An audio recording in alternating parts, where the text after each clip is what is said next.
올해 시작부터 세상이 그야말로 온 난리입니다. 창조의 세계가 신음하고 있습니다. 여러분, 이 신음소리가 들리십니까? 본래 세상은 이런 곳이 아니었습니다. 창세기 1장 31절 같이 한번 보시겠습니다. 하나님이 그 지으신 모든 것을 보시니 보시기에 심히 좋았더라. 본래 세상은 하나님이 보실 때 심히 좋았다. 네, 지극히 아름다운 곳이었습니다. 그런데 지금 전 세계적으로 이 엘니뇨 현상과 지구 온난화로 인한 이 기상 위기가 기후 재앙으로 바뀌고 있습니다. 이제는 이상기후를 정상기후로 봐야 하는 이상한 시대가 되어버렸습니다. 이 책임이 누구에게 있을까요? 네. 창세기 1장 28절을 다시 봅니다. 하나님이 그들에게 복을 주시며 하나님이 그들에게 이르시되 생육하고 번성하여 땅에 충만하라. 땅을 정복하라. 바다의 물고기와 하늘의 새와 땅에 움직이는 모든 생물을 다스리라 하시니라. 하나님께서 인간을 창조하시고 정복하고 다스리라 말씀하신 이것을 우리가 문화명령이라고 이야기합니다. 자, 그런데 많은 사람들이 이걸 오해해가지고 마치 자연을 자기 마음대로 착취해도 되는 것처럼 착각했다는 것입니다. 지금 이런 환경의 위기가 온 근본적인 원인이 이 자연과 생명을 돌봐야 될 책임을 다하지 못한 우리, 바로 인간들에게 있다는 것입니다.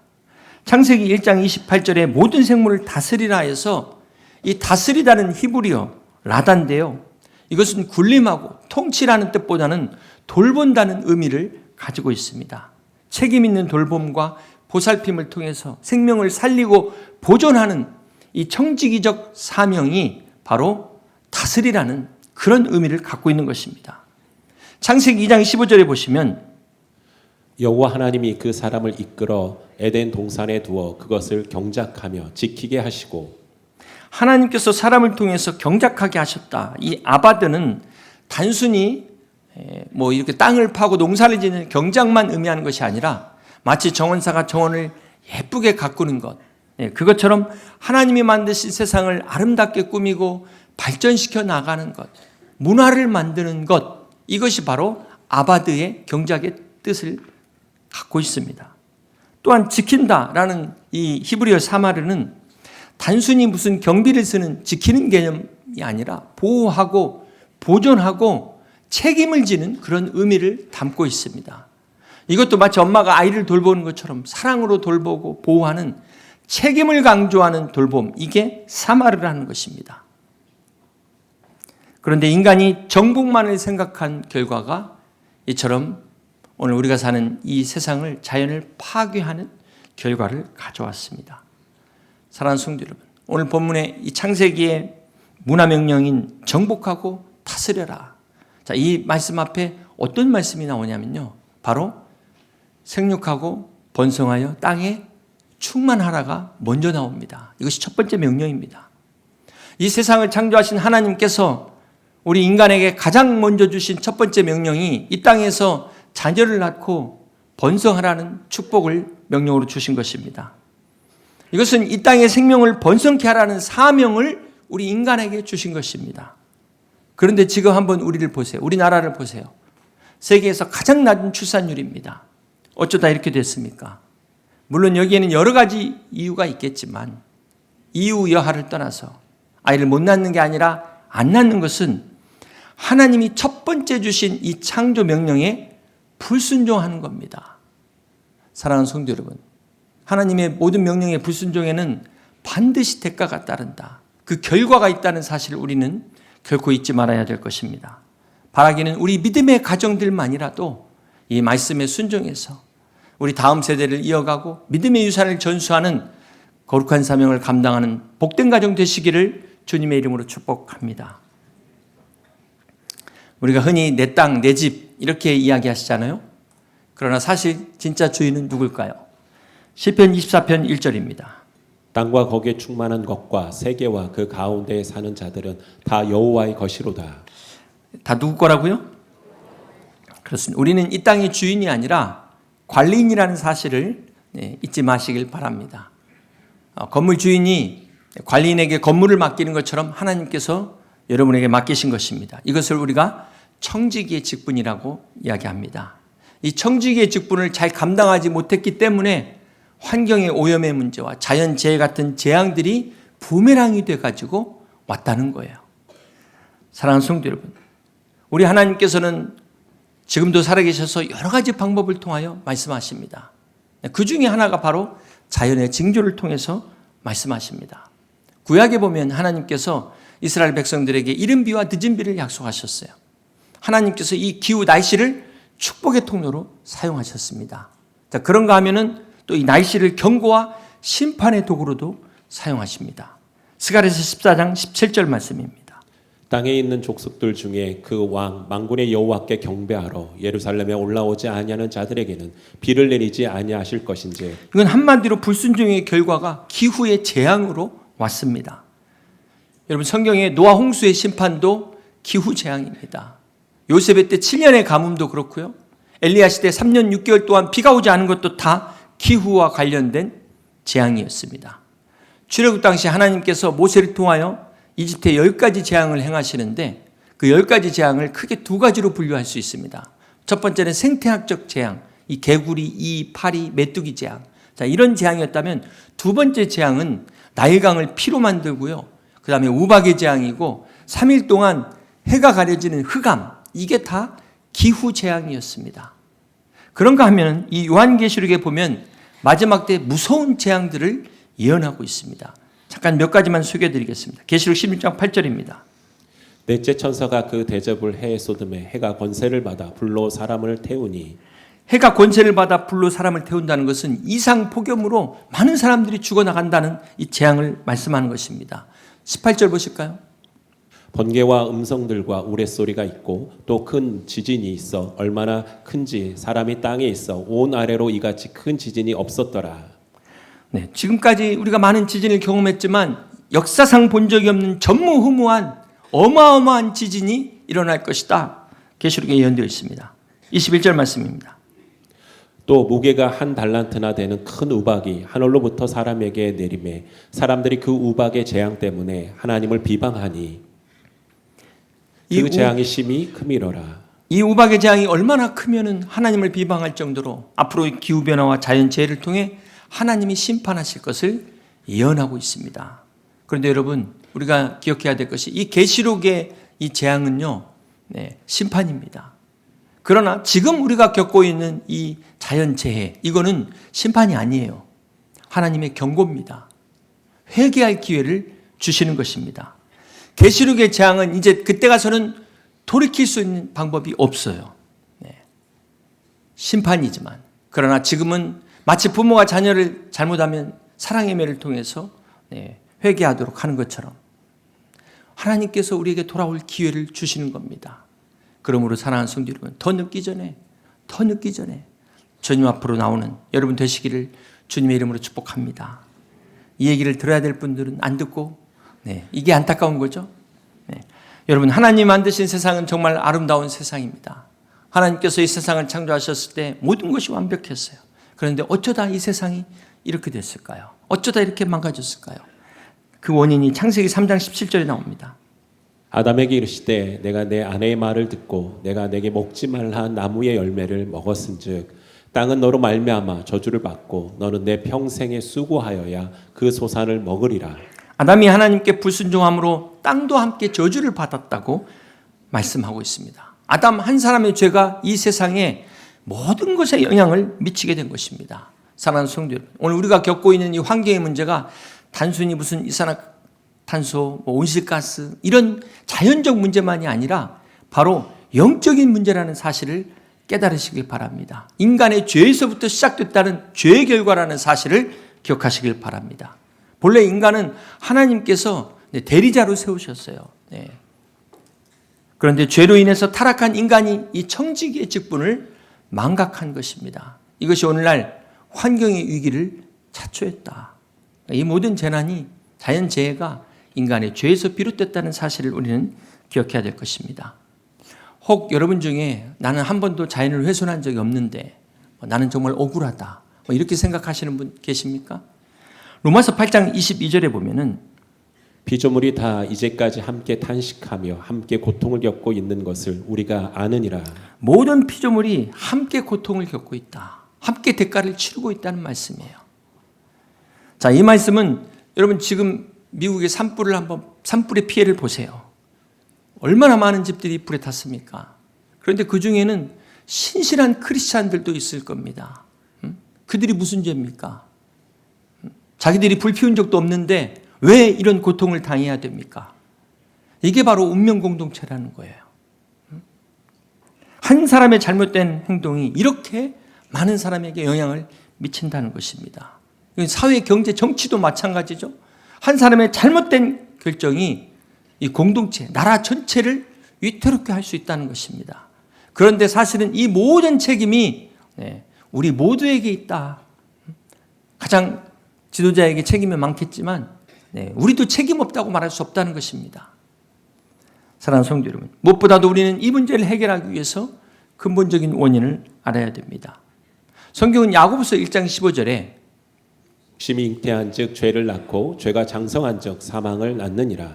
이렇게 죄의 결과로 시작됐다 말씀하고 있습니다. 이 세상을 잘 다스리고 보존하라는 하나님의 명령을 어기고 인간의 욕심을 채우다 보니까 이 탐욕이 사망이 되어갖고 이 죄가 바로 근본적인 문제라는 것입니다. 앞에서 창세기 1장 28절에 땅을 정복하고 모든 생물을 다스리라. 이 땅이 히브리어로 아다마입니다. 아다마. 여기에서 아담이 나온 거죠. 아담을 흙으로 창조하셨기 때문에 흙으로 인간을 지으시다. 아다마로 아담을 지으셨다. 그런 의미를 갖고 있어요. 그 정복하다는 것은 카바시라는 뜻입니다. 그러니까 지극 이 발로 밟는다는 뜻이 있어요. 또 히브리어에는 누른다는 의미가 있습니다. 그러니까 땅을 정복하라는 게 우리가 징기스칸이나 나폴레옹이 정복한 땅을 차지하는 것만 생각하시는데 히브리어의 뜻으로 볼 때는 아담아를 카바시하라. 그러니까 아담 안에 있는 죄의 욕망을 밟으라는 거예요. 누르라는 겁니다. 여러분 안에 끝없이 올라오는 이 정욕, 죄의 소욕, 이 탐욕을 밟으라는 거예요. 눌러놓으라는 것입니다. 하나님께서 동생 아벨을 죽인 가인에게 창세기 4장 7절에 이렇게 말씀하셨습니다. 내가 선을 행하면 어찌 낯을 들지 못하겠느냐. 선을 행하지 아니하면 죄가 문에 엎드려 있느니라. 죄가 너를 원하나 너는 죄를 다스릴지니라. 그렇습니다. 죄를 다스리라고 이야기했지만 우리가 살아있는 동안 이 육신의 소욕을 성령의 소욕으로 다스려야 되는데 그렇게 하지 못한 결과가 어떻게 됐습니까? 살인을 저지르게 됐어요. 자, 이처럼 아담아를 카바시하지 못할 때 어떻게 됩니까? 아담아 땅이 저주를 받게 돼서 엉겅퀴를 내고 가시나무로 뒤덮인 황폐한 곳이 되어버렸다는 것입니다. 땅이 황폐한 것은 인간의 죄의 영향이라는 거예요. 오늘 우리의 죄악 때문이라는 것을 우리는 잊지 말아야 될 것입니다. 사랑하는 성도 여러분, 하나님께서는 이 세상을 우리에게 주셨습니다. 그러니까 인간은 하나님 외에 누구에게도 지배를 받거나 섬겨서는 안 되는 겁니다. 그런데 인간이 죄로 인해서 타락하게 되니까 어떻게 됐어요?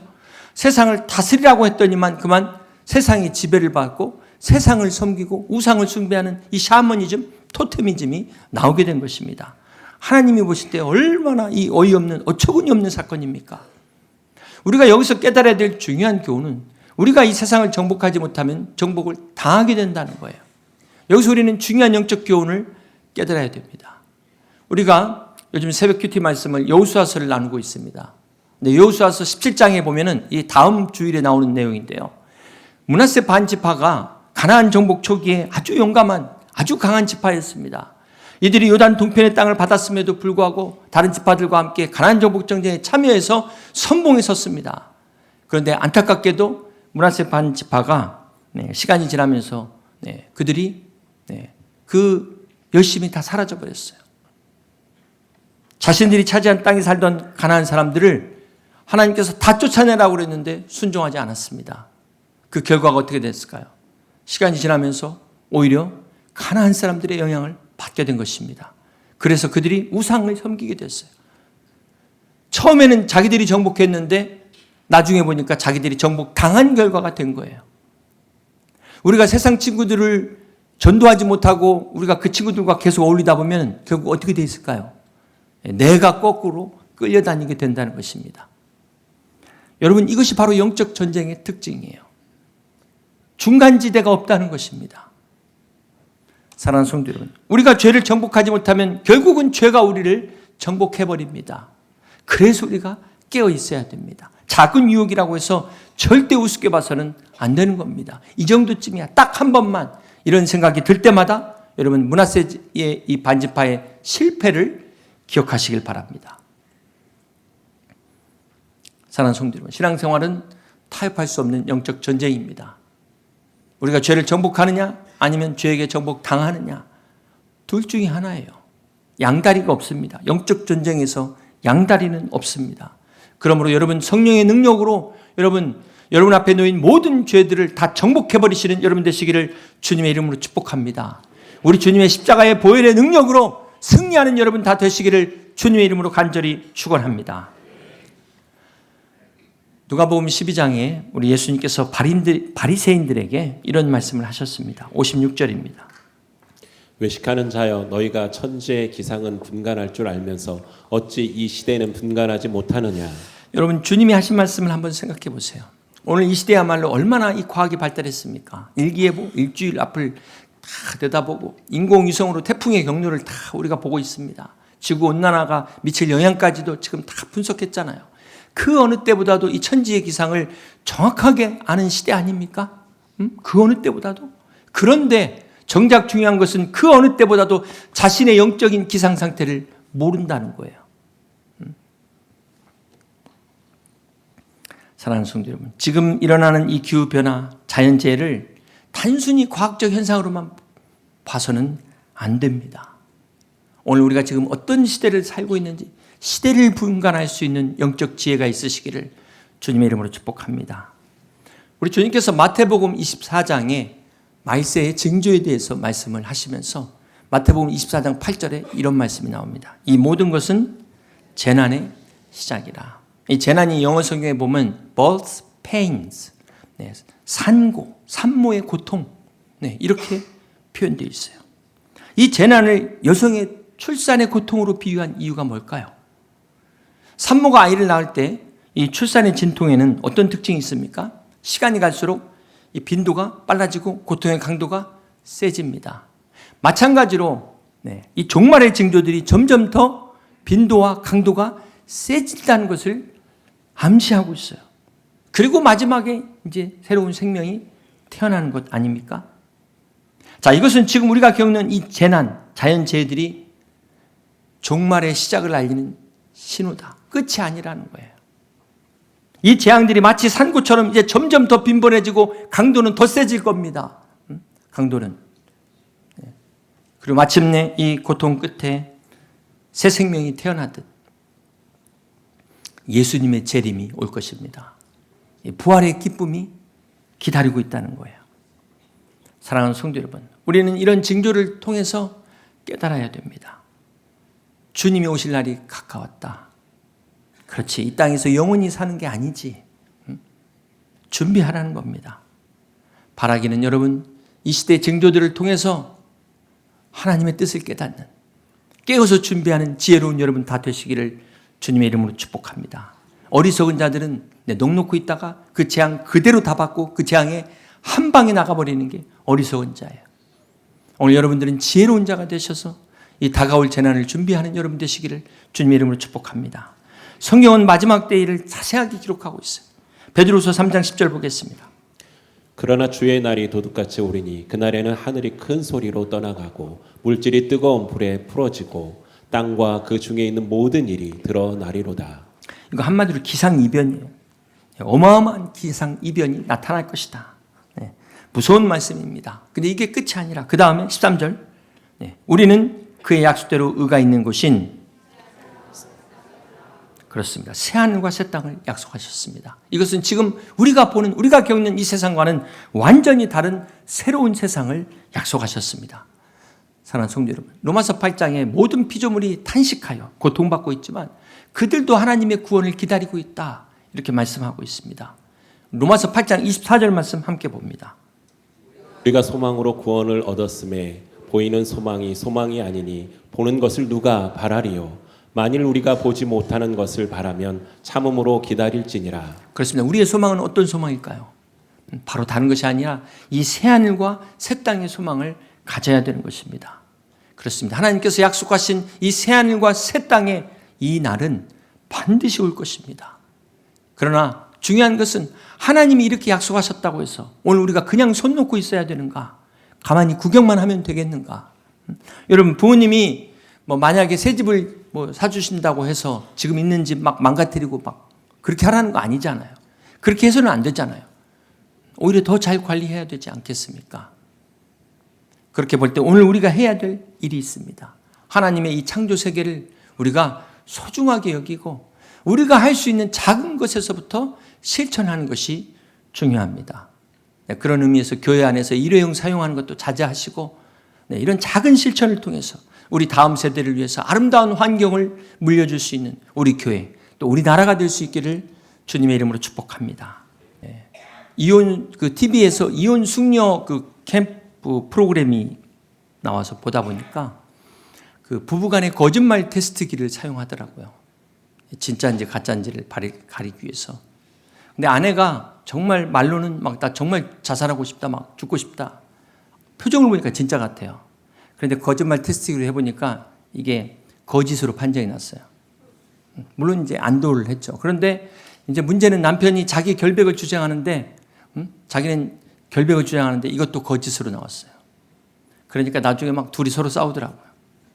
둘이 서로 싸우는데. 이 기계의 정확도가 90%랍니다. 90%. 그러니까 10%는 얼마든지 오류가 날 수 있어요. 안타깝더라고요. 저렇게 싸우는 걸 보면서. 여러분, 그런데 마지막 주님의 심판에는 이런 오류가 없어요. 100%입니다. 아니 200%입니다. 어느 누구도 감히 이의를 제기할 수 없을 것입니다. 마지막에 하나님의 심판에 우리가 통과하지 못하면 우리는 부끄러운 구원이 됩니다. 바라기는 우리 성도 이 자리에 계신 분들은 한 사람도 빠짐없이 다 통과하셔서 부끄러운 구원이 아니라 하나님이 주시는 의의 면류관, 생명의 면류관, 썩지 않을 면류관을 받아 누리는 복된 믿음 되시기를 주님의 이름으로 축복합니다. 여러분, 혹시 천국을 똑같다고 생각하세요? 결코 천국은 똑같은 곳이 아닙니다. 히브리서 11장 6절의 말씀에 믿음이 없이는 하나님을 기쁘시게 하지 못하나니 하나님께 나아가는 자는 반드시 그가 계신 것과 또한 그가 자기를 찾는 자들에게 상 주시는 이심을 믿어야 할지니라. 그렇습니다. 우리 하나님은 자기를 찾는 자들에게 상을 주시는 하나님이라고 말씀하셨습니다. 자, 이게 바로 심는 대로 거두게 하신다는 거예요. 어떻게 심은 자와 심지 않은 자가 똑같을 수 있겠습니까? 믿음으로 구원을 받았지만 하늘에 소망을 두고 사는 자들과 땅에 소망을 두고 사는 사람이 어떻게 똑같을 수 있겠습니까? 이게 어떻게 공평하다고 말할 수 있겠습니까? 그래서 주님이 항상 말씀하실 때마다 하늘의 상이 크미니라. 너의 아버지가 갚으시리라. 여러분이 소자에게 물 한 그릇 대접한 것도 결단코 하늘에서 상을 잃지 않으리라 주님이 말씀하셨습니다. 사랑하는 성도 여러분, 여러분은 무엇을 위해 사십니까?